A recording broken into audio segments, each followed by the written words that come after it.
ಸಂಬಂಧವೇ ಇಲ್ಲದ ಪೊಲೀಸ್ ಅಧಿಕಾರಿ ಮೇಲೆ ಮುಖ್ಯಮಂತ್ರಿಗಳು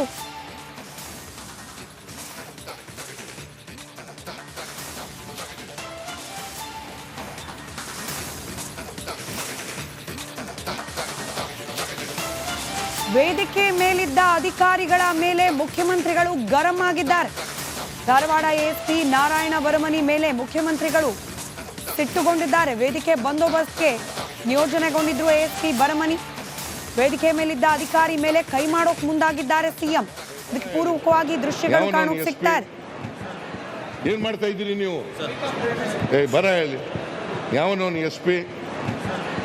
ಏನ್ ಮಾಡ್ತಾ ಇದ್ದೀರಿ ನೀವು? ಬರ ಹೇಳಿ, ಯಾವನವನು ಎಸ್ಪಿ? ಏನ್ ಮಾಡ್ತಾ ಇದ್ದೀರಿ ನೀವು? ಬರ ಹೇಳಿ, ಯಾವನವನು ಎಸ್ಪಿ? ಏನ್ ಮಾಡ್ತಾ ಇದ್ದೀರಿ ನೀವು? ಬರ ಹೇಳಿ, ಯಾವನವನು ಎಸ್ಪಿ? ಏನ್ ಮಾಡ್ತಾ ಇದ್ದೀರಿ ನೀವು? ಬರ ಹೇಳಿ, ಯಾವನವನು ಎಸ್ಪಿ? ಏನ್ ಮಾಡ್ತಾ ಇದ್ದೀರಿ ನೀವು? ಇವಾಗ ಮಾತನಾಡಲಿಕ್ಕೆ ಬಿಜೆಪಿ ನಾಯಕರಾದ ರೇಣುಕಾಚಾರ್ಯ ನೇರ ಸಂಪರ್ಕದಲ್ಲಿದ್ದಾರೆ. ರೇಣುಕಾಚಾರ್ಯ ಅವರೇ, ಒಬ್ಬ ಡಿಸಿಯನ್ನ ಸ್ಟೇಜ್ ಮೇಲೆ ಅವಮಾನ ಮಾಡ್ತಾರೆ, ಎಸ್ಪಿ ಮೇಲೆ ಕೈ ಮಾಡ್ಲಿಕ್ಕೆ ಮುಂದಾಗ್ತಾರೆ. ಯಾವ ಕಾರಣಕ್ಕೆ? ಕಾಂಗ್ರೆಸ್ ಪಕ್ಷದ ಕಾರ್ಯಕ್ರಮ, ಆ ಕಾರ್ಯಕ್ರಮದಲ್ಲಿ ತಮ್ಮ ಹೈಕಮಾಂಡ್ ನಾಯಕರ ಮುಂದೆ ಅವಮಾನ ಆಯಿತು ಅನ್ನೋ ಕಾರಣಕ್ಕೆ. ಇದು ಮುಖ್ಯಮಂತ್ರಿ ಸಿದ್ದರಾಮಯ್ಯನವರ ತಾಳ್ಮೆ, ಇದು ಮುಖ್ಯಮಂತ್ರಿಗಳ ಘನತೆನಾ ಅಂತ ಹೇಳಿ. ನಮಸ್ತೆ ಮೇಡಮ್. ಸನ್ಮಾನ್ಯ ಸಿದ್ದರಾಮಯ್ಯನವರು ರಾಜ್ಯದ ಹಿಂದುಳಿದ ವರ್ಗಕ್ಕೆ ಬಂದಿರತಕ್ಕಂಥ ಮುಖ್ಯಮಂತ್ರಿಗಳು 16 ಬಜೆಟನ್ನು ಮಂಡಿಸಿದಂಥವ್ರು. ಎಲ್ಲ ಒಂದು ಕಡೆ ಸಿದ್ದರಾಮಯ್ಯನವರು ಕುರ್ಚಿ ರಾಜಕಾರಣ ಮಾಡ್ತಾ ಇದ್ದಾರೆ. ಇವತ್ತು ಬೆಳಗಾಂನಲ್ಲಿ ಪ್ರತಿಭಟನೆ, ಯಾರ ವಿರುದ್ಧ ಇವರು ಪ್ರತಿಭಟನೆ ಮಾಡ್ತಾ ಇದ್ದಾರೆ? ಸಿದ್ದರಾಮಯ್ಯನವರು, ಅವರ ಸರ್ಕಾರ, ಸಚಿವ ಸಂಪುಟ. ನೋಡಿ, ಇವರು ರಾಜ್ಯದ ಮುಖ್ಯಮಂತ್ರಿಯಾಗಿ ಕರ್ನಾಟಕ ರಾಜ್ಯದ ಮಾನ ಮರ್ಯಾದೆ ಹರಾಜಾಕಿದ್ದಾರೆ. ಕಳೆದ 2 ದಿವಸಗಳಿಂದ ಪಾಕಿಸ್ತಾನದ ವಿರುದ್ಧ ಯುದ್ಧ ಅನಿವಾರ್ಯ ಅಲ್ಲ ಅಂತ ಹೇಳಿದರು. ನಿನ್ನೆ ದಿವಸ ಇಡೀ ಒಂದೇ ರಾತ್ರಿಯಲ್ಲಿ ಒಂದು ರೀತಿ ಜಗತ್ ಪ್ರಸಿದ್ಧರಾದರು. ಕರ್ನಾಟಕದ ಮಾನ ಮರ್ಯಾದೆಯನ್ನು ಹರಾಜಾಕಿದ್ರು. ಪಾಕಿಸ್ತಾನದ ಮಾಧ್ಯಮಗಳು ಸಿದ್ದರಾಮಯ್ಯನವರ ಹೇಳಿಕೆಯನ್ನು ಬಿತ್ತಿಸ್ತಕ್ಕಂಥ ಕೆಲಸ ವೈಭವೀಕರಿಸಿದರು. ಸನ್ಮಾನ್ಯ ಸಿದ್ದರಾಮಯ್ಯನವರೇ, ನೀವು ವೋಟ್ ಬ್ಯಾಂಕ್ ರಾಜಕಾರಣ ಮಾಡಬೇಡ್ರಿ. ಏನು ಪಾಕಿಸ್ತಾನದಲ್ಲಿ ಪ್ರಧಾನಮಂತ್ರಿ ಆಗ್ತೀರಾ? ಅರೆ, ನಿಮ್ಮ ಹೇಳಿಕೆಯನ್ನು ಖಂಡಿಸಿ ಬೆಳಗಾಂನಲ್ಲಿ ನಮ್ಮ ಭಾರತೀಯ ಜನತಾ ಪಾರ್ಟಿಯ ಮುಖಂಡರುಗಳು, ಕಾರ್ಯಕರ್ತರು ಸಹಜವಾಗಿ ಪ್ರತಿಭಟನೆ ಮಾಡಿದರೆ ನೀವು ಯಾರ ವಿರುದ್ಧ ಹೋರಾಟ ಮಾಡ್ತೀರಿ? ಅರೆ, ಈ ಸರ್ಕಾರ 2 ವರ್ಷದ ಬಂದು ಏನು ಕೆಲಸ ಮಾಡಿದ್ರಿ? ನಿನ್ನೆ ದಿವಸ ಹೇಳಿದ್ರು 80,000 ಕೋಟಿ ನಾವು ಜನರಿಗೆ ಕೊಟ್ಟಿದ್ವಿ 2 ವರ್ಷದಲ್ಲಿ. ಎಲ್ಲಿ ಕೊಟ್ಟಿದ್ದೀರಿ? ಭ್ರಷ್ಟಾಚಾರ ಮಾಡಿರಿ, ಲೂಟಿ ಮಾಡಿದಿರಿ. ನಿಮಗೆ ಹಿಂದೂಗಳಿಗೆ ಅಪಮಾನ ಮಾಡ್ತೀರಿ. ಹಾಗಾಗಿ ನಿಮ್ಮ ಹೇಳಿಕೆಯನ್ನು ಖಂಡಿಸಿ ಇವತ್ತು ಪ್ರತಿಭಟನೆ ಮಾಡಿದೆ. ಒಂದು ಕಡೆ ಯೋಧರನ್ನ ಭದ್ರತಾ ವೈಫಲ್ಯ ಅಂತ ಹೇಳ್ತೀರಿ. ಕಳೆದ ವಾರ ಇಂದು ನಿಮ್ಮ ಅಂಗರಕ್ಷಕರು, ಯಾವ ಪೊಲೀಸ್ ರಕ್ಷಣಾ ಇಲಾಖೆಯವರು ಕರ್ನಾಟಕದಲ್ಲಿ ಅವರು ಕೆಲಸ ಮಾಡೋಕ್ಕೆ ನೀವು ಅಪಮಾನ ಮಾಡಿ ಇಂದು ಇದೇ ರೀತಿ ಉಡಾಪೆಯನ್ನು ಮಾಡಿದರೆ, ಯಾವನ ಎಸ್ ಪಿ ಬಾರ ಇಲ್ಲಿ ಏನು ಮಾಡ್ತದೆ? ಒಂದು ರೀತಿ ಉಡಾಪೆ. ಏನು ರೀ ಮುಖ್ಯಮಂತ್ರಿಗಳೇ, ಇದೇನು ತೊಗೊಳಕ್ಕೆ ದರ್ಬಾರ್ನ? ಎಷ್ಟು ವರ್ಷ ರಾಜಕಾರಣದಲ್ಲಿದ್ದೀರಿ? ಎಷ್ಟು ವರ್ಷ ಮುಖ್ಯಮಂತ್ರಿ ಆಗಿರ್ತೀರಿ? ನೀವು ನೈತಿಕವಾಗಿ ರಾಜೀನಾಮೆ ಕೊಡಬೇಕು. ಅಲ್ಲಿ ಪೊಲೀಸ್ ಅಧಿಕಾರಿಗೆ ಕಪಾಳ ಮೋಕ್ಷ ಮಾಡೋಕ್ಕೆ ಹೊಟ್ಟಿದಿರಿ. ಅನೇಕ ಬಾರಿ ನಿಮ್ಮ ಕಾರ್ಯಕರ್ತರು ಹೊಡೆದಿರಿ. ನಾರಾಯಣ ಅಂತ ASP ಹೊಡೆಯೋಕೆ ಹೋಗಿದಿರಿ. ಮುಖ್ಯಮಂತ್ರಿಗಳೇ, ನಿಮ್ಮ ಸ್ಥಾನಕ್ಕೆ ಗೌರವ ಕೊಡಬೇಕು. ಗೌರವ ಕೊಡೋ ಬದಲು ಅಗೌರವವನ್ನು ಮಾಡಿದಿರಿ. ರಾಜ್ಯದ ಮುಖ್ಯಮಂತ್ರಿಯಾಗಿ ನೀವು ಅಪಮಾನ ಮಾಡಿದಿರಿ. ಹಿಂದೂಗಳ ಮತವನ್ನು ಪಡೆದು ಅಪಮಾನ ಮಾಡಿ, ಈ ದೇಶದಲ್ಲಿ ಭಾರತಕ್ಕೆ ಒಂದು ಗೌರವ ಇದೆ. ಭಾರತ ಮಾತೆಯ ಮಕ್ಕಳ ಕೆಲಸ ಮಾಡಿ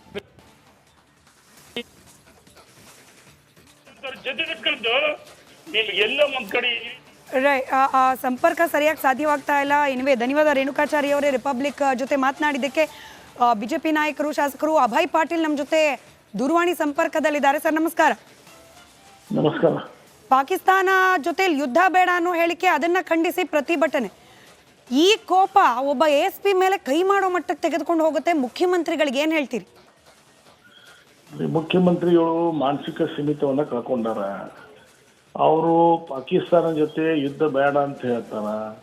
ಇವತ್ತು ಸಾರ್ವಜನಿಕ ಸಭೆಯಲ್ಲಿ ಒಬ್ಬ ಅಧಿಕಾರಿ ಮೇಲೆ ಕೈ ಮಾಡ್ಲಿಕ್ಕೆ ಹೋಗ್ತಾ ಇದ್ದಾರೆ. ಅಂದ್ರೆ ಅವ್ರ ಮಾನಸಿಕ ಸ್ಥಿತಿ ಏನಾಗಿದ್ದದ ಮೊದಲನೇ ಗಮನ ತಗೋಬೇಕು. ಮತ್ತು ಇವತ್ತು ಅವರು ಧಾಟಿನೇ ಬೇರೆ ಇತ್ತು. ಇವತ್ತು ಮಾತಾಡೋದು, ನಿನ್ನೆ ಮಾತಾಡೋದು, ಹೀಗಾಗಿ ಅವ್ರಿಗೆ ನನ್ನ ತಿಳಿದ ಮಟ್ಟಿಗೆ ಪಹಲ್ಗಾಮ್ ಬಗ್ಗೆ ಇಡೀ ದೇಶದಲ್ಲಿ ಚರ್ಚೆ ನಡೀತಾ ಇದೆ. ಪಹಲ್ಗಾಮ್ ಬಗ್ಗೆ ಕನಿಕರ ಅದ, ದುಃಖ ಅದ, ಮನಸ್ತಾಪ ಅದ. ಅದ ಪಹಲ್ಗಾಮ್ ವಿಷಯ ಬಿಟ್ಟು ಬೇಲಗಾಮ್ ಬಂದಿದ್ದಾರೆ ಇವರು. ಅದು ಇವತ್ತು ಈ ಸಮಾವೇಶ ಬೇಕಾಗಿತ್ತು. ಇವತ್ತು ಪಹಲ್ಗಾಮ್ ಖಂಡನೆ ಮಾಡಿ ಬೆಳಗಾಮದಲ್ಲಿ ಬಂದಿದ್ರೆ ಜನ ಸ್ವಾಗತ ಮಾಡ್ತಿದ್ರು. ಅಲ್ಲ ಅಲ್ಲೇನೋ ಸುರ್ಜೇವಾಲಾ ಅವ್ರು ಇದ್ರಂತೆ. ಸುರ್ಜೇವಾಲಾ ಅವ್ರ ಮುಂದೆ ಹಿಂಗಾಗೋಯ್ತಲ್ಲ, ಬಿಜೆಪಿ ಅವ್ರು ಪ್ರತಿಭಟನೆ ಮಾಡಿದ್ರಲ್ಲ ಅನ್ನೋ ಕಾರಣಕ್ಕೆ ಏನಾದ್ರು ಕೋಪ ಬಂದ್ಬಿಡ್ತಾ ಅಂತ? ಅಲ್ಲ ನೋಡ್ರಿ, ಇಡೀ ದೇಶನಾಗ ಪಹಲ್ಗಾಮ್ ಬಗ್ಗೆ ಹೋರಾಟ ನಡೀತಾ ಇದೆ, ರ್ಯಾಲಿ ನಡೀತಾ ಇದೆ, ಖಂಡನೆ ಮಾಡುವಂತ ಸಭೆಗಳು ನಡೀತಾ ಇದೆ. ಆ ಪಹಲ್ಗಾಮ್ ಬಗ್ಗೆ ರ್ಯಾಲಿ ಮಾಡ್ಬೇಕಾಗಿತ್ತಲ್ಲ. ಬೆಳಗಾಮಿಗೆ ಬಂದು ಪಹಲ್ಗಾಮ್ ಬಿಟ್ಟು ಬೆಳಗಾಂ ಬಂದು ಡ್ರಾಮಾ ಮಾಡುವಂತದ್ದು ಏನು ಅವಶ್ಯಕತೆ ಇತ್ತು? ಇವತ್ತು ಈ ಸಭೆ ಮಾಡೋದು ಬೆಳಗಾವಿಗೆ. ಇವತ್ತು ಈ ದೇಶ ಇವತ್ತಿನ ದುಃಖನಾಗ ಇರುವಂತ ಸಮಯನಾಗ ಇವತ್ತು ಈ ಸಮಾವೇಶ ಮಾಡೋದು ಅವಶ್ಯಕತೆ ಇತ್ತೇನು? ಮೊದಲ ಬರೀ ಮುಖ್ಯಮಂತ್ರಿ ಅಲ್ಲ, ಕಾಂಗ್ರೆಸ್ದವರ ಸುರ್ಜೇವಾಲಾ ಅವ್ರಿಗೆ ನಾನು ಕೇಳ್ತೀನಿ, ಇವತ್ತು ಇಡೀ ದೇಶನಾಗ ಕಾಂಗ್ರೆಸ್ ಏನಾದ್ರು ರ್ಯಾಲಿ ಮಾಡ್ಬೇಕಾಗಿತ್ತಂದ್ರೆ ಪಹಲ್ಗಾಮ್ ಬಗ್ಗೆ ರ್ಯಾಲಿ ಮಾಡ್ಲಿ, ದೇಶದ್ರೋಹಿಗಳ ಬಗ್ಗೆ ರ್ಯಾಲಿ ಮಾಡ್ಲಿ, ಪಾಕಿಸ್ತಾನದ ವಿರುದ್ಧ ರ್ಯಾಲಿ ಮಾಡ್ಲಿ. ಅದನ್ನ ಬಿಟ್ಟ ಇಲ್ಲಿ ಡ್ರಾಮಾ ಮಾಡುವಂಥದ್ದು ಖಂಡನೀಯ. Right right. ಧನ್ಯವಾದ ಅಭಯ್ ಪಾಟೀಲ್ ಅವರೇ, ರಿಪಬ್ಲಿಕ್ ಕನ್ನಡದ ಜೊತೆ ಮಾತನಾಡಿದ್ದಕ್ಕೆ.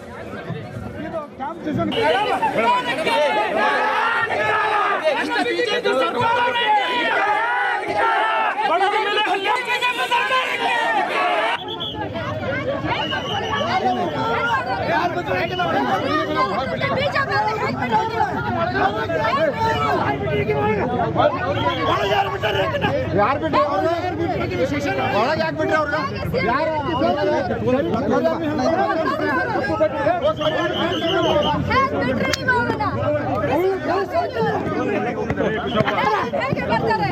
ಅರೆಸ್ಟ್ ಆಗ್ಬೇಕ್ರಿ, ಅರೆಸ್ಟ್ ಆಗ್ಬೇಕ್ರಿ,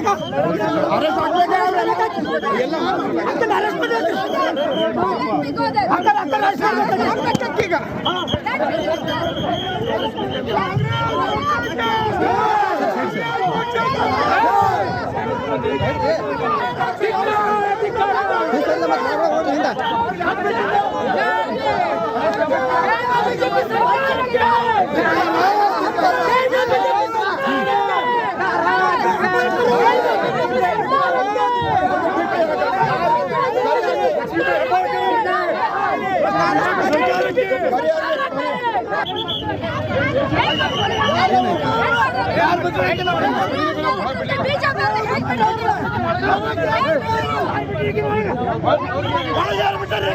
ಯಾರು ಬಿಟ್ರಿ ಒಳಗೆ ಯಾಕೆ ಬಿಟ್ರಿ ಅವ್ರನ್ನ?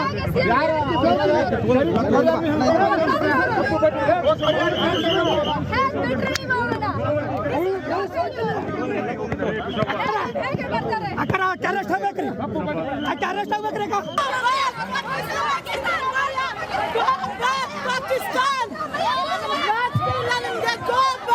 ಸಣ್ಣ ವಿಷಯಕ್ಕೆ ಆದರೆ ದೇಶದಲ್ಲೇ ಆಗ್ತಕ್ಕಂಥ ಬೇರೆ ದೇಶದವರು ಕುತಂತ್ರದಿಂದ ಮಾಡ್ತಕ್ಕಂಥ ಇಂಥ ಚಟುವಟಿಕೆಗಳಲ್ಲಿ ನೀವು ದೇಶದ ಪ್ರಧಾನಿಯನ್ನ ಪ್ರಶ್ನೆ ಮಾಡ್ತೀರಿ. ನೀವು ಈಗ ನಿಮ್ಮ ಇಂಟೆಲಿಜೆನ್ಸ್ ಫೇಲ್ಯೂರ್ಗೆ ನಿಮ್ಮ ಉತ್ತರ ಏನು ತಿಳ್ಕೊಳ್ಳಿ. ನೀವಿವತ್ತು ಸಂಪಾದನೆ ಮಾಡಿರ್ತಕ್ಕಂಥದ್ದು ರಾಜ್ಯದಲ್ಲಿ ಕೇವಲ ಜನಾಕ್ರೋಶ ಮಾತ್ರ. ಇದು ಜನಾಕ್ರೋಶದ ಮತ್ತೊಂದು ಭಾಗ ಇವತ್ತು ನೀವು ಅನುಭವಿಸ್ತಾ ಇರೋದು. ಇನ್ನು ಮುಂದೆ ನೀವು ಎಲ್ಲೇ ಹೋದರೂ ಕೂಡ ನಿಮ್ಮ ಪರಿಸ್ಥಿತಿ ಹೀಗೆ ಇರುತ್ತೆ. ನೀವು ಎಲ್ಲೇ ಕಾರ್ಯಕ್ರಮ ಮಾಡಿದ್ರು ಕೂಡ ರಾಜ್ಯದ ಜನ ಇದೇ ರೀತಿ ಉತ್ತರವನ್ನ ನಿಮಗೆ ಕೊಡ್ತಾರೆ ಅಂತಕ್ಕಂಥ ಮಾತನ್ನು ಹೇಳಲಿಕ್ಕೆ ಬಯಸ್ತೇನೆ.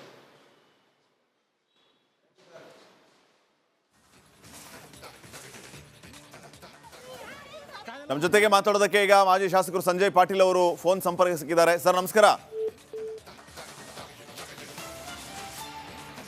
ಮತ್ತೆ ಸಂಪರ್ಕಿಸುವಂತಹ ಪ್ರಯತ್ನವನ್ನ ಮಾಡ್ತೀವಿ. ತಾವು ದೃಶ್ಯಗಳಲ್ಲಿ ಗಮನಿಸ್ತಾ ಇರುವಂತದ್ದು ಮಾನ್ಯ ಮುಖ್ಯಮಂತ್ರಿ ಸಿದ್ದರಾಮಯ್ಯ ಅವರು ವೇದಿಕೆಯ ಮೇಲೆ ಯಾವ ರೀತಿ ಪೊಲೀಸ್ ಅಧಿಕಾರಿಯ ಮೇಲೆ ಗರಂ ಆಗಿ ಹೊಡೆಯೋದಕ್ಕೆ ಹೋಗ್ತಾ ಇದ್ದಾರೆ ನೋಡಿ.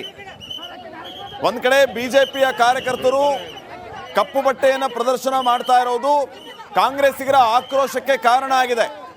ಅದು ವೇದಿಕೆ ಮೇಲೆ ಆಕ್ರೋಶದ ಕಟ್ಟೆ ಒಡೆದಿದೆ. ಯಾವುದೋ ಒಬ್ಬ ಕಾಂಗ್ರೆಸ್ ಕಾರ್ಯಕರ್ತನ ಮೇಲೆ ಇವರು ಈ ರೀತಿ ಮುನಿಸ್ಕೊಳ್ತಾ ಇಲ್ಲ, ಬದಲಾಗಿ ಒಬ್ಬ SP, ಯಾವನ್ರಿ ಅವನು SP ಅಂತ ASP ಅವರು ಬರ್ತಾ ಇದ್ದಂಗೆ ಅವ್ರು ಹೊಡೆಯೋದಕ್ಕೆ ಹೋಗೋದು. ಮಾಜಿ ಶಾಸಕರು ಸಂಜಯ್ ಪಾಟೀಲ್ ಅವರು ನಮ್ಮ ಜೊತೆಗೆ ಫೋನ್ ಸಂಪರ್ಕ ಸಿಕ್ಕಿದ್ದಾರೆ. ಪಾಟೀಲ್ ಸರ್ ನಮಸ್ಕಾರ. ಸರ್ ನಮಸ್ತೆ ಸರ್. ಏನ್ ಸರ್ ಸಿದ್ದರಾಮಯ್ಯ ಅವರು ಈ ರೀತಿ ವರ್ತಿಸ್ತಾ ಇದ್ದಾರೆ, ಅಧಿಕಾರಿಗಳ ಪರಿಸ್ಥಿತಿ ಯಾವ ರೀತಿ ಬಂತು ಅಂತ ರಾಜ್ಯದಲ್ಲಿ? ಸರ್ ಸಿದ್ದರಾಮಯ್ಯ ಅವರಿಗೆ ನನಗೆ ಸ್ವಲ್ಪ ಡೌಟ್ ಬರ್ತಾ ಇದ್ದಾರೆ, ಸಿದ್ದರಾಮಯ್ಯದವರು ಏನ್ ಅವ್ರ ಹಂಶಕ್ಕಲ್ಲಿ ಯಾರು ಬರ್ತಾರ ಅಂತ. ಯಾಕಂದ್ರೆ ಈ ಪೀರಿಯಡ್ ನಲ್ಲಿ ಅವ್ರ ನಡವಳಿಕೆ, ಅವ್ರ ಕೆಲಸ, ಸಿದ್ದರಾಮಯ್ಯ ಅವ್ರು ಏನು ಇಷ್ಟು ವರ್ಷದಿಂದ ರಾಜಕೀಯ ಜೀವನದಲ್ಲಿ ಅವ್ರು ಕೆಲಸ ಮಾಡ್ಕೊಂಡು ಬಂದಿದ್ರು. ಅವ್ರು ಬೇರೆ ಪಕ್ಷದಲ್ಲಿ ಇದ್ರು ಈ ಮಟ್ಟಕ್ಕೆ ರಾಜಕೀಯ ಅವ್ರು ಯಾವಾಗೂ ಮಾಡಿಲ್ಲ. ಆದ್ರೆ ಈ ಪೀರಿಯಡ್ ನಲ್ಲಿ ಯಾವ್ದು ಸರಿ ಇಲ್ಲ, ಕೆಲಸನೂ ಸರಿ ಇಲ್ಲ, ಅಧಿಕಾರಿಗಳ ಜೊತೆ ನಡವಳಿಕೆ ಸರಿ ಇಲ್ಲ, ಜನರ ಬಗ್ಗೆನೂ ಚಿಂತನೆ ಇಲ್ಲ, ಜಾತಿಯಲ್ಲಿ ವಿಷ ಕಲಿಸುವಂತದ, ಅಧಿಕಾರಿಗಳು ಆತ್ಮಹತ್ಯೆ ಮಾಡ್ತಾ ಇದ್ದಾರೆ, ಅಧಿಕಾರಿಗಳು ಸರಿಯಾಗಿ ಕೆಲಸ ಮಾಡ್ರು ಅವ್ರ ಮೈ ಮೇಲೆ ಹೋಗಿ ಹೊಡೆಯುವಂತ ಪರಿಸ್ಥಿತಿ ಸಿದ್ದರಾಮಯ್ಯ ಅವರ ಆಡಳಿತದಲ್ಲಿ ನಡೀತಾ ಇದೆ. ನನಗಾರೆ ಡೌಟ್ ಬರ್ತಾ ಇದೆ, ಸಿದ್ದರಾಮಯ್ಯನೂ ಇದ್ದಾರೋ ಯಾರು ಬೇರೆ ಯಾರು ಬಂದಿದಾರೋ ಅಂತ. ಇಷ್ಟು ಹೊಲ್ಸ್ ರಾಜಕೀಯ ಬಹುಶಃ ಈ 50 ವರ್ಷದಲ್ಲಿ ಕರ್ನಾಟಕದ ಜನ ನೋಡಿಲ್ಲ. ಆದ್ರೆ ಈ ತರದ ಏನು ಹಿಶೋಬ್ ಕೊಡೋದ ಜನ ಕೊಡ್ಬೋದು ಇವತ್ತಿನ ನಾಳೆ. ಆದ್ರೆ ಸಿದ್ದರಾಮಯ್ಯ ಅವರು ಯಾಕೆ ದಾರಿ ತಪ್ತಾ ಇದ್ದಾರೆ? ಪಹಲ್ಗಾಮ್ ಬಗ್ಗೆನೂ ಈ ತರ ಸ್ಟೇಟ್ಮೆಂಟ್ ಕೊಟ್ಟಿದಂತ ಮೊದಲೇ ಮುಖ್ಯಮಂತ್ರಿ ಈ ತರ ಮಾತಾಡೋದು. ದೇಶ ಒಕ್ಕಟ್ಟಿದ್ದಾಗ ದೇಶ ವಿರೋಧ ಮಾತಾಡುವಂತ ಸ್ವಭಾವ ಸಿದ್ದರಾಮಯ್ಯ ಅವ್ರ ಕಡೆ ಎಲ್ಲಿಂದ ಬಂತು ಅಂತ ನಮಗೆ ಅರ್ಥ ಆಗ್ತಾ ಇಲ್ಲ. ಬೆಳಗಾವಿಯಲ್ಲಿ ನಡೆದಿನಂತ ಘಟನೆಯನ್ನು ಕೂಡ ಇಲ್ಲಿ ಒಂದರೆ ಈಗ ಏನಿದು ಪ್ರತಿಭಟನೆ ನಡೀತಾ ಇದೆ, ಎಲ್ಲ ಗವರ್ಮೆಂಟ್ ವರ್ಕರ್ಸ್ಗೆ ದುಡ್ಡು ಕೊಟ್ಟ ಜಬರ್ದಸ್ತಿ ತಗೊಂಡು ಬಂದಿದ್ದಾರೆ. ಅಲ್ಲ ಪಾಟೀಲ್ರೇ, ಈಗ ಇದು ಹೆಂಗಾಗ್ತಿದೆ ಅಂತಂದ್ರೆ ಒಬ್ಬ ಮುಖ್ಯಮಂತ್ರಿಗಳು ಅಧಿಕಾರಿಗಳ ಜೊತೆಗೆ ಯಾವ ರೀತಿ ನಡ್ಕೋಬೇಕು ಅನ್ನೋದನ್ನ ಇವ್ರು ಕಲಿಸ್ಕೊಡ್ಬೇಕಾಗಿತ್ತು, ಮಾದರಿ ಆಗ್ಬೇಕು. ಅದನ್ನ ಹೊರತಾಗಿ ವೇದಿಕೆ ಮೇಲೆ ಅವ್ರು ಕೈ ಮಾಡೋದಕ್ಕೆ ಹೋಗ್ತಾರೆ ಅಂತಂದ್ರೆ ಇದು ಜನಸಾಮಾನ್ಯರಿಗೆ ಯಾವ ರೀತಿ ಸಂದೇಶ? ಇನ್ನು ಜನನು ಪೊಲೀಸರಿಗೆ ಹೆದರಲ್ಲ, ಕಾಂಗ್ರೆಸ್ ಕಾರ್ಯಕರ್ತರು ಹೆದರಲ್ಲ, ಆ ರೀತಿ ಪರಿಸ್ಥಿತಿ. ಸರ್ ಕಾಂಗ್ರೆಸ್ ಕಾರ್ಯಕರ್ತರ ಅಂತರ ಪೊಲೀಸರ ಜೊತೆ ಅವ್ರದ್ದೇನು ನಡವಳಿಕೆ ಇದೆ ಅದು ಆಲ್ರೆಡಿ ಬಹಳ ವರ್ಸ್ಟ್ ಇದೆ. ಯಾಕಂದ್ರೆ ನೀವು CT ರವಿ ಅವರ ಪ್ರಕರಣದಲ್ಲಿ ವಿಧಾನಸಭೆಯಲ್ಲಿ ಬಂದು ಅವ್ರು ಏನೇನ್ ಮಾಡಿದಾರೋ ನೋಡಿದ್ದಾರೆ. ಇಲ್ಲಿರುವಂತ ಏನ್ ನಮ್ಮ ಮಂತ್ರಿ ಇದಾರೆ ಬೆಳಗಾವಿಯಲ್ಲಿ, ಅವರು ಕೂಡ ಆ ಧಾಟಿಯಲ್ಲೇ ರಾಜಕೀಯ ಮಾಡ್ಕೊತ ಬಂದಿದ್ದಾರೆ. ಅವ್ರಿಗ ನಾವು ಬಹಳ ತಲೆ ಮೇಲೆ ತಗೊಂಡಿದೀವಿ, ಆದ್ರೆ ಕರ್ನಾಟಕ ಜನರಿಗೆ ಗೊತ್ತಾಗ್ತದೆ ಯಾರು ಏನಂತ. ಈ ಕಣ್ಣು ಮುಚ್ಚಿ ಪ್ರೀತಿ ಮಾಡುವಂತ ಕೆಲಸ ಯಾರು ಮಾಡಬಾರ್ದು. ಅದೇ ಕೆಲಸ ಆತು. ಅದ್ರ ಪರಿಣಾಮ ನಮ್ಮ ಮೊದ್ಲೇ ಹೇಗಾನ ಬಿದ್ರ ಮೂಳು ಇದ್ದಿನಂತ ಗಿಡಿಗ ಗುಲಾಬಿ ಹೂ ಹುಟ್ಟುತ್ತಿದ್ದಂತ ಯಾರು ಕಲ್ಪನೆ ಮಾಡಕ್ ಹೋಗ್ಬಾರ್ದು. ದುಡ್ಡು ಹಂಚಲಿ ಮತ್ತೇನು ಮಾಡ್ಲಿ, ಆ ತರ ಸ್ವಭಾವ ಇದ್ದಿನ ಅವರ ಜನ ಒಳ್ಳೆ ಆಡಳಿತ ಕೊಡ್ಲಿಕ್ಕೆ ಸಾಧ್ಯ ಇಲ್ಲ. ಬೆಳಗಾವಿದು ದುರ್ಭಾಗ್ಯ ಅಂತ ಆ ತರ ರಾಜಕೀಯ ಜನ ನಾವು ನೋಡ್ತಾ ಇದ್ದೇವೆ ಬೆಳಗಾವಿಯಲ್ಲಿ ಇವತ್ತು ಕಾರ್ಯಕ್ರಮ. ಪಾಟೀಲ್ ರೇ, ಇದು ಸಿದ್ದರಾಮಯ್ಯ ಅವರಿಗೆ ಮುಗಿಲಿಲ್ಲ. ವೇದಿಕೆ ಮೇಲೆ ಸಿದ್ದರಾಮಯ್ಯ ಅವರ ಆಕ್ರೋಶ, ಅಲ್ಲಿ ರಸ್ತೆ ಮೇಲೆ ಲಕ್ಷ್ಮೀ ಹೆಬ್ಬಾಳ್ಕರ್ ಅವರ ರೋಷ, ಅವ್ರ ಮೇಲೆ ಕೈ ಮಾಡೋದಕ್ಕೆ ಹೋಗುದು. ಅಷ್ಟೊಂದು ಜನ ಸೇರಿರ್ತಾರೆ ವೇದಿಕೆ ಮೇಲೆ, ಯಾವ ರೀತಿ ಅವರು ವರ್ತಿಸ್ತಾ ಇದ್ದಾರೆ. ಜೊತೆಗೆ ಇನ್ನೂ ಒಂದು ಇಂಜಿನಿಯರ್ಸ್ ಅನ್ನು ಅವರು ಬೈಯೋದಕ್ಕೆ ಹೋಗಿದ್ರು. ಯಾವ ನಿಮ್ಗೆ ಇಂಜಿನಿಯರ್ ಕಲಿಸಿದ್ದು ಅಂತ ಹೇಳಿ, ಆ ಸೀನಿಯರ್ ಇಂಜಿನಿಯರ್ಸ್, ಅದೇ ಇಂಜಿನಿಯರ್ ಬೇಕಾಗಿದ್ರು ಇವ್ರಿಗೆ. ಆ ಹೊಸಪೇಟೆ ಡ್ಯಾಮ್ ಅಲ್ಲಿ ಗೇಟ್ 19ನೇ ನಂಬರ್ ಗೇಟ್ ಓಪನ್ ಆದಾಗ ಆ ಸೀನಿಯರ್ ಇಂಜಿನಿಯರ್ ಬಂದೇ ಅದನ್ನ ಕ್ಲೋಸ್ ಮಾಡಿದ್ರು. ಅವ್ರಿಗೆ ಯಾರು ನಿಮ್ಗೆ ಇಂಜಿನಿಯರ್ ಕಲಿಸಿದ್ದು ಅಂತ ಹೇಳಿ ಅವ್ರಿಗೂ ಬೈಯೋದಕ್ಕೆ ಹೋಗಿದ್ರು ಇವರು. ಸೊ ಈ ರೀತಿಯ ಘಟನೆಗಳು ಮೇಲಿಂದ ಮೇಲೆ ಸಿದ್ದರಾಮಯ್ಯ ಅವರಿಂದ ಆಗ್ತಾ ಇರೋದು ನಿಜಕ್ಕೂ ಇದು ಯಾವ ರೀತಿಯ ಸಂದೇಶವನ್ನ ಕಳಿಸ್ತಿದ್ದಾರೆ ಸಮಾಜ, ಇದನ್ನು ಯಾವ ರೀತಿ ಅರ್ಥ ಮಾಡ್ಕೋಬೇಕು, ಜನಸಾಮಾನ್ಯರು ಇದನ್ನು ಯಾವ ರೀತಿ ಅರ್ಥ ಮಾಡ್ಕೋಬೇಕು, ಇದನ್ನ ಯಾವ ರೀತಿ ತಗೊಳ್ತಾರೆ ಮತ್ತು ಇದು ಯಾರಿಗೆ ಯಾವ ರೀತಿ ಪುಷ್ಟಿ ಕೊಟ್ಟಂಗಿರುತ್ತೆ, ಇದೆಲ್ಲವನ್ನು ಕೂಡ ಅವರು ಗಮನಿಸಬೇಕು. ಅಧಿಕಾರ ಇದೆ ಅಂದ ಮಾತ್ರಕ್ಕೆ ಏನ್ ಬೇಕಾದ್ರೂ ಮಾಡ್ಬೋದಾ? ಪ್ರಶ್ನೆ ಮಾಡುವಂತ ಹುದ್ದೆ ಅಲ್ಲ ಅಂದ ಮಾತ್ರಕ್ಕೆ ಏನ್ ಬೇಕಾದ್ರೂ ಮಾಡ್ಬೋದಾ?